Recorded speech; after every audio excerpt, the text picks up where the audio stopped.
So welcome you all once again to the 7th National Conference of Howrah Diabetes Study Society. We will be starting with the intensive scientific sessions for today. And today is the second day. We had a great intensive day yesterday with beautiful scientific sessions and deliberations from all the stalwarts and delegates who have joined us. So today the first session would be by Dr. B P Pandey, and the topic of the first session is top-line results of the DELIVER trial. Is it the answer for heart failure with preserved ejection fraction? So for this, I welcome speaker sir, who is an interventional cardiologist from Narayana Super Speciality Hospital, Dr. B P Pandey. And to chair this particular session, I welcome Dr. Bismay Kumar, who is a nephrologist, and Dr. Kaushik Chakraborty, who is a physician. I welcome you, sir, on stage to chair this particular session, and I request you to introduce our esteemed speaker for today.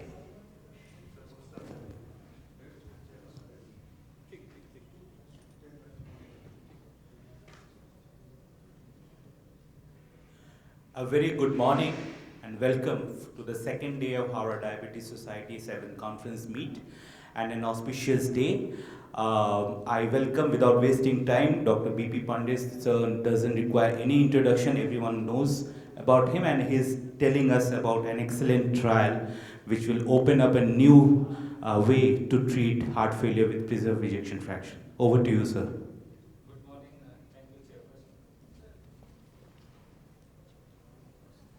So I'm here to tell you about the top-line results of the DELIVER trial, which was published and in EGM as well as discussed in European Society Cardiology only a few weeks back. So what is new in that, we'll discuss. You see, the heart failure is a growing problem as the age is advancing. More and more patients are living with a better quality of treatment. The burden of heart failure is really high. In fact, in cardiology unit, this is the main cause of admission through our emergency after acute coronary syndrome. So this is not only important, but it also burns the pocket of the nation as well as the physician because of the recurrent hospitalization. So all the endeavor should be there to prevent at least repeated hospitalization and make the quality of life better.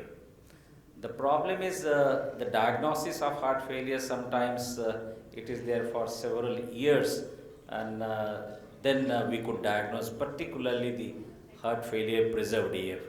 Because heart failure with ejection fraction less than 40% is very easy to diagnose. Someone short of breath, you do the echo, EF below 40, your diagnosis is almost clinched.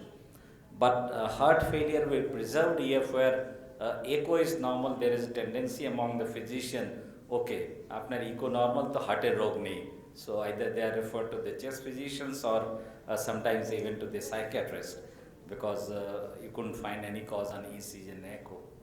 So there is a more and more realization, and to tell you the truth, almost half of your patients of heart failure are actually heart failure preserved EF.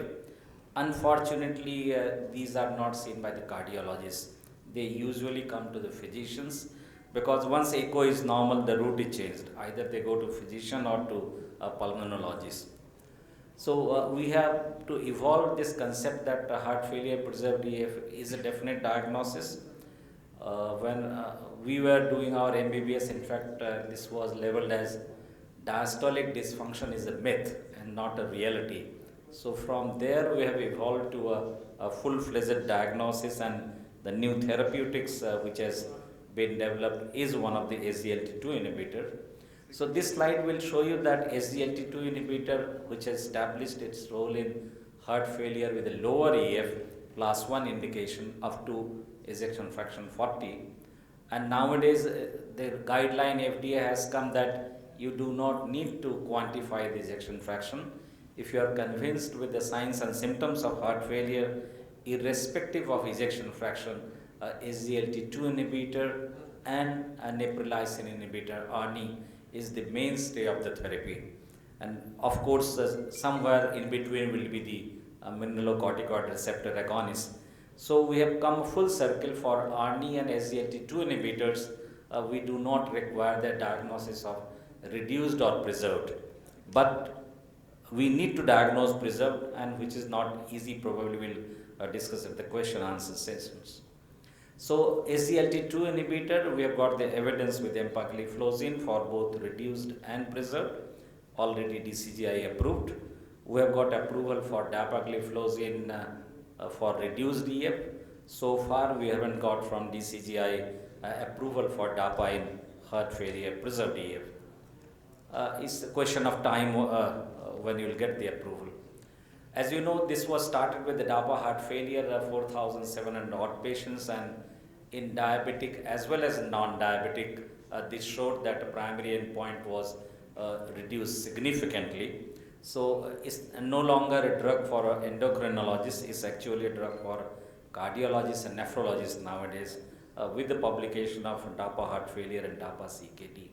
So you don't have to scratch your head whether he is a diabetic or non-diabetic.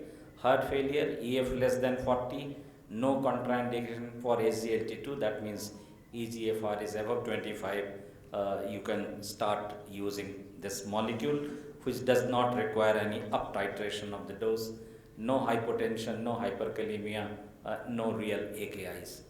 So it has established its role in heart failure reduced EF, and number needed to treat is only 21. So what about the heart failure preserved EF?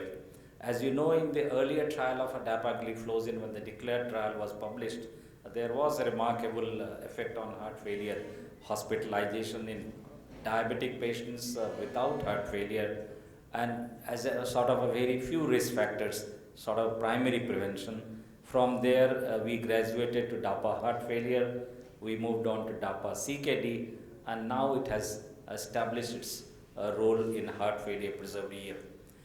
In heart failure preserved EF, which is a conglomeration of finding, basically where the heart is unable to supply blood to the organs without increasing LV and diastolic pressure, is actually heart failure preserved EF. So EF is normal, but you become shortness of breath once you try to exercise, because exercise is going to increase your LV and diastolic pressure or pulmonary vase pressure because of the stiffness of the heart, failure to relax. So this is easier said than diagnosed, because a patient complaining of shortness of breath or lethargy, you do the ECG, you do the echo, you don't get much apart from hypertrophy or a dilated left atrium. Ejection is usually 55, 60, 65. You have a tendency to ignore this, not a cardiac problem, particularly if the blood pressure is controlled. So the two things you need to do as a physician, one is to ask for NT-proBNP. NT-proBNP is high with normal EF. There is a strong pretest probability that this patient has got heart failure preserved EF. A story doesn't end. I have to tell you that 20% of heart failure preserved EF will have a negative NT-proBNP. Particularly in the obese patients, you have a lower NT-proBNP, and there is a terminology, it is known as NT-proBNP deficient syndromes. So apart from the body weight, there are other reasons where NT-proBNP may not be high. So that category will be very difficult to diagnose. And once you get a normal echo finding EF, you have to ask your echocardiographer, fine, EF is normal, please comment about the diastolic dysfunction, whether the LV filling pressure is high or not, which is very easy to do. With the tissue Doppler imaging, just put a Doppler probe on a mitral valve, calculate the E/E prime ratio. If it is more than 15, it clinches the diagnosis. So we have got a few criterias. If your score is more than 5, it's a definite diagnosis. So for diagnosis of heart failure preserved EF, there has to be structural abnormality in the heart in the form of left ventricular hypertrophy and dilated LA.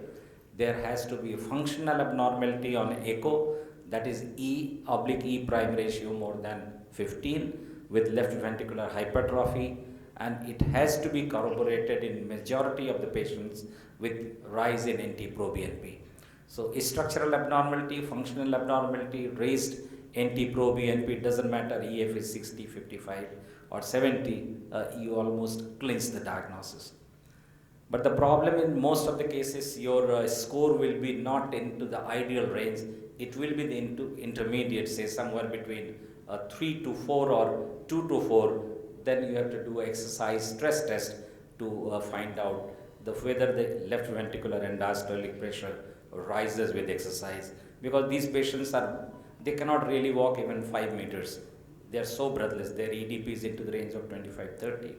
So you have to do a liaison job with your echocardiographer. Just cursory echo will not do. And Paragon trial, it was a negative result for heart failure preserved EF, bearing in a female gender, and those with the mid-range EF, it was effective. But primary result was negative. So ARNI was useless, but later on it got a FDA approval because there was no other medicine. So they said, okay, in a female gender, EF less than 57%, heart failure preserved EF you can use. So it has got a FDA approval. From the TopCat trial, there was, although the trial was negative, there was some hint that spironolactone will reduce the heart failure hospitalization. But with the publication of EMPA preserved heart failure trial and a delivered trial, nowadays this is the only molecule which is approved for use in heart failure preserved EF, but indication is still class 2A. So whereas the ARNI and mineralocorticoid receptor antagonist has got 2B indication. So these are only 3 drugs. Apart from control of hypertension and control of coronary artery disease in these patients, you have got only 3 medicines. And the delivered trial was a beautiful trial with 6,000 odd patients with the NT-proBNP, more than 1,000 with the clinical diagnosis of heart failure preserved EF. They also included 18% of the patients, those who have got improved ejection fraction. That means EF to begin with was less than 40, they were on treatment. At the time of enrollment, they have ejection fraction more than 40. So there was no previous data what will do in a heart failure with improving EF. So they included this group of patients. Another important was that 10% patients were hospitalized. They were hospitalized, they were waiting for discharge. In that population, dapagliflozin was used. Whereas in the Emperor group of trial, it was all OPD based prescription. So the delivery is slightly different from EMPA in the sense that we have a data on hospitalized patients, we have a data on heart failure improving ejection fraction, apart from the routine and bread butter heart failure preserved EF. And they could also assess the quality of life by Kansas questionnaire scoring. So this was a very good real world type of patients, and they could show that it was a very beneficial, will come shortly. And these all patients were on standard care. Most of the patients were on RAS blockade. A good number of patients were on mineralocorticoid receptor antagonist. So these were really a well-treated patients. So despite the good treatment, despite the use of loop diuretics, addition of dapagliflozin resulted in 18% relative risk reduction in cardiovascular death and a worsening heart failure. So that is what we want in heart failure preserved EF. So this is on top of a standard of care, and we have an absolute risk reduction of 3.1, and that translated into 18% relative risk reduction, and number needed to treat was only 32. And you can see that the curve start diverging very early on, only after a few weeks of therapy with SGLT2 inhibitor. So we have come to a stage where we do not have anything apart from diuretics. We have now got a drug which will reduce the hospitalization as well as a reduction in the mortality, which was not statistically significant in this trial. So the end point was met irrespective whether your EF was below 60 or above 60, because this I am telling you that because EMPA preserved heart trial failed to show the benefit in those patients who had ejection fraction more than 60. So there was some doubt whether the heart failure preserved EF with the very good LV function, whether this will be effective. So this was already pre-specified in the delivered trial, and there was no interaction whether your ejection is below 60 or above 60. So this was very heartening to see that not only the primary endpoints were met, but also it was met in those with ejection fraction more than 60%. Cardiovascular death was not significantly improved, whereas in the DAPA heart failure, we know there was 18 to 20% mortality risk reduction, but in Emperor reduced, the mortality reduction was 10%. In delivered trial, this was like somewhere Emperor reduced close to 8%. So most important parameter is not really mortality reduction. We want to keep the patient out of the hospital because every time they get admitted, they fall into that cascade and they will start having recurrent admission. So all the job in heart failure is at any cost you have to reduce the number of hospitalization so the quality of life is better. So in this trial, they also looked at the quality of life scale, and total symptom score was better, which was assessed at 8 months time, 2.4 points better in the dapagliflozin arm than in the placebo arm. So there were certain other pre-specified groups based on ejection fractions, based on heart failure improved EF. So across the board, everything was to the left of line of unity. Nothing was onto the right hand side. So this is very heartening that in pre-specified groups also the dapagliflozin could show the benefit. The only point you see on the wrong side is in the black population, although the numbers were very little. So overall, this trial was a very positive trial, and people were waiting for this trial because there was some hinges in the Emperor Preserve, particularly with the ejection fraction more than 60%. The renal outcome was not assessed. This will be published later on. And they also have got a pooled analysis of a DAPA heart failure, that is the reduced EF as well as preserved, the total number of patients going more than 10,000. And the combined data meta-analysis shows that heart failure, irrespective of ejection fraction, the dapagliflozin is useful. So this was the point that the total symptomatic score benefit in the Kansas City questionnaire, and there was a consistent improvement across the board with the dapagliflozin if you assess them at 8 months. In fact, in the prior pilot trials, the quality of life improvement was even larger, where they were assessed at around 1 month and 2 months. So probably it has got a very strong early effect.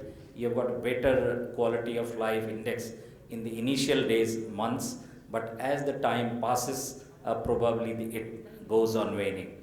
Just as a reference, what happens with the ARNI and aldactone, spironolactone, the total symptomatic score improvement in TopCat trial was 1.5 at the end of 1 year.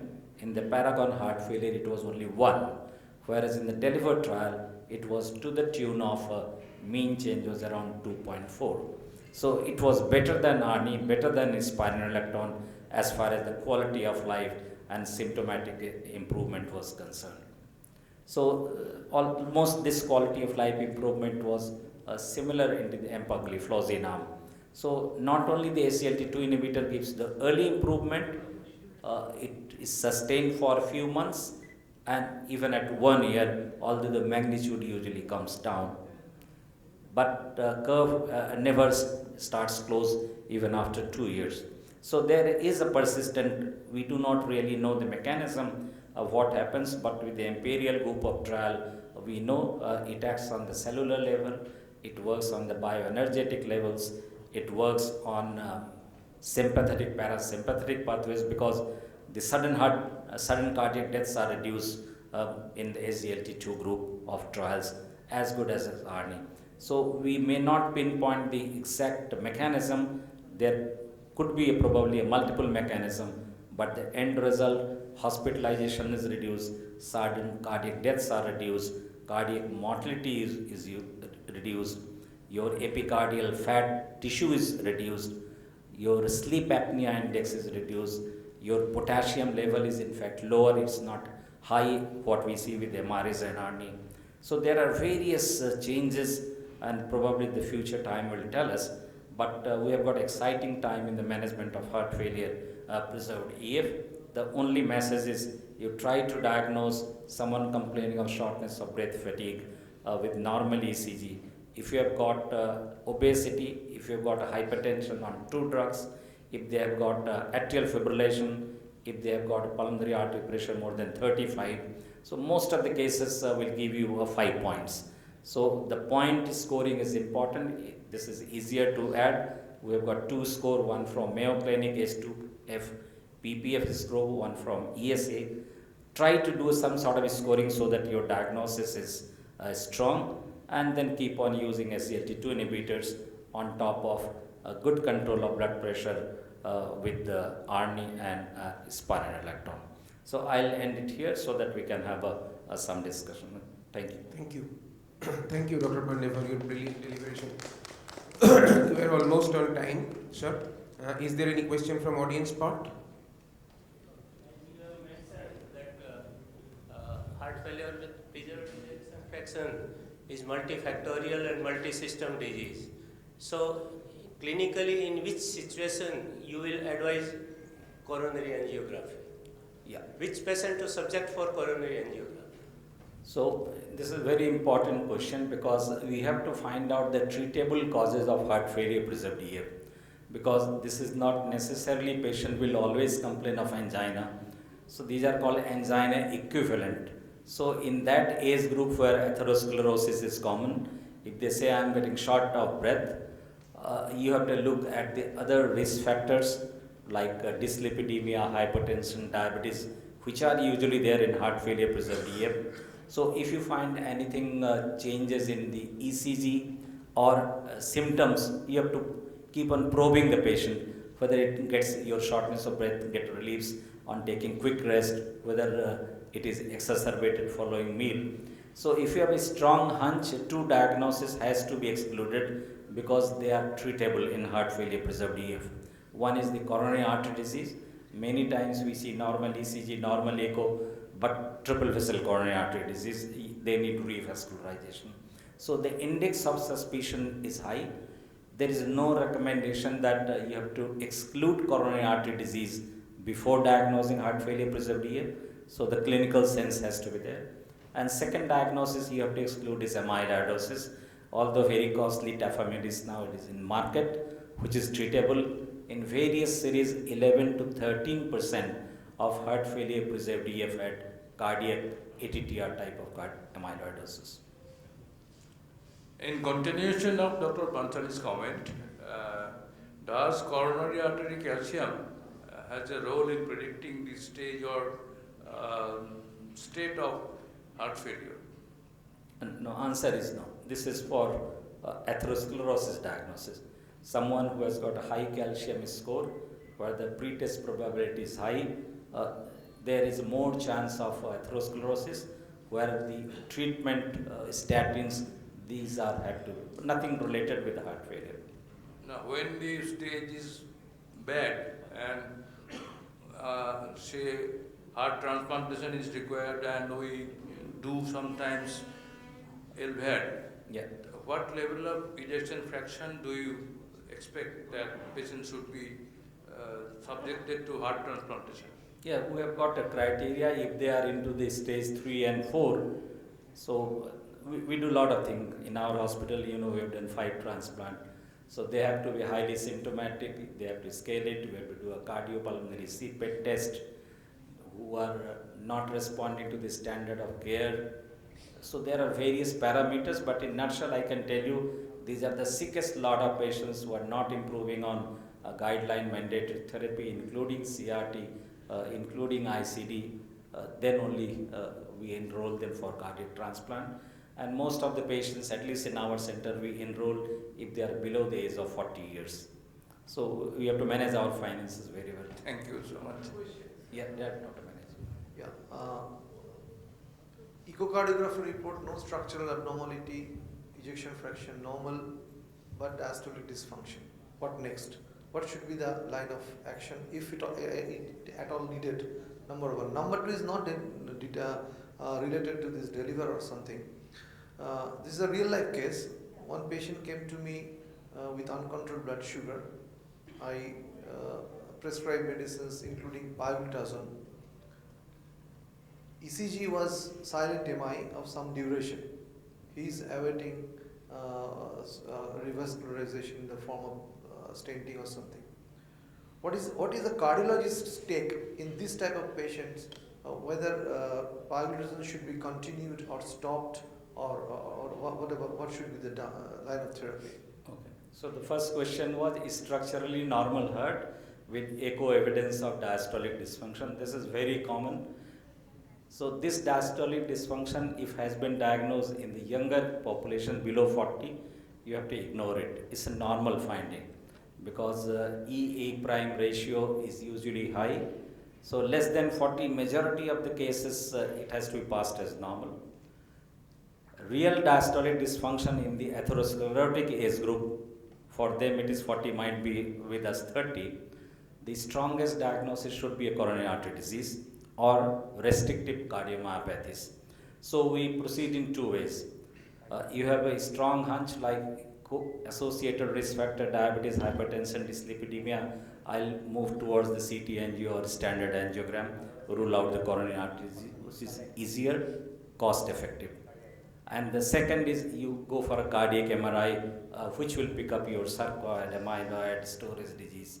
So depending on the age group. But without structural heart disease, that means no increase in LV mass, no increase in LA volume, you cannot diagnose heart failure preserved EF. Because the 2 point will come from structural heart disease, 2 point will get functional abnormality, and 2 point from NT-proBNP. So it has to be minimum of 5. So NT-proBNP you can leave aside in obese all patient, but structural and functional in most of the cases will make you diagnose heart failure preserved EF. Only point where you can diagnose heart failure preserved EF without structural abnormalities, very obese female with atrial fibrillation. Because obesity gives you 2 point, AF gives you 3 point.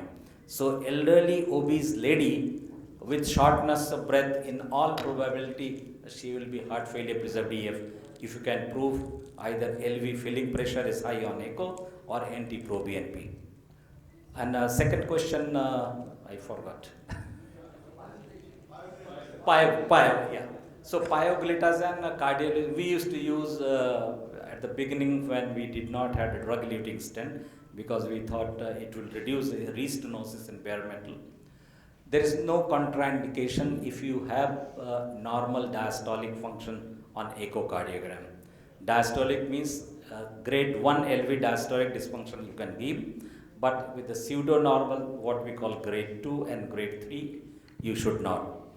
If you have a grade 1 diastolic dysfunction, normal LV systolic function, for any indication, whether this is a NASH or it is for diabetes control, there is no problem. Post-MI, if your ejection fraction is normal with normal filling pressure. So E has to be less than A, ejection has to be more than 50, you are free to use it.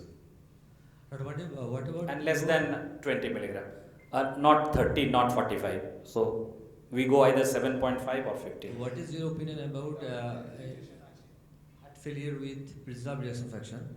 And dapagliflozin has got an immense role rather. So what is your opinion about the other molecule, that means ACE inhibitor or beta blocker? Should you start SGLT inhibitor after that or you start before that? So heart failure preserved EF, the mainstay is diuretic, you have to relieve his symptoms. Definitely. If he is hypertensive, you have to use drugs. The choice of drug for hypertension should be the ARNI because there is evidence. So start from that. It is BP is not controlled, probably you will add some MRS because it has also got 2B.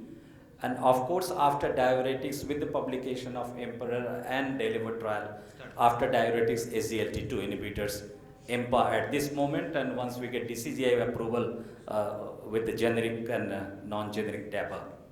So the diuretics, SGLT2 inhibitors, but control of blood pressure is paramount, control of atrial fibrillation rhythm rate is paramount. Yeah, as I said, that's basically for BP control and otherwise also for heart failure because it reduces fibrosis. So it's a very, MRAs are very important, and we are going to have a spine trial with the Finrinon also. So it's Sir, going we to are be running published. late with the sessions. If we can wind up. Thank you very much, sir, for an excellent deliberation, excellent session. Thank you very much, and we'll move on to the next session. Thank you, Chairperson. Thank you, Speaker, sir. Just I would take a moment for the felicitation purpose, sir. So we have Shongbedan NGO who have curated beautiful Ma Durga for all HDS delegates. So I would like to give it to our Speaker, sir, first. Our Chairperson should be honest kindly from Shongbedan.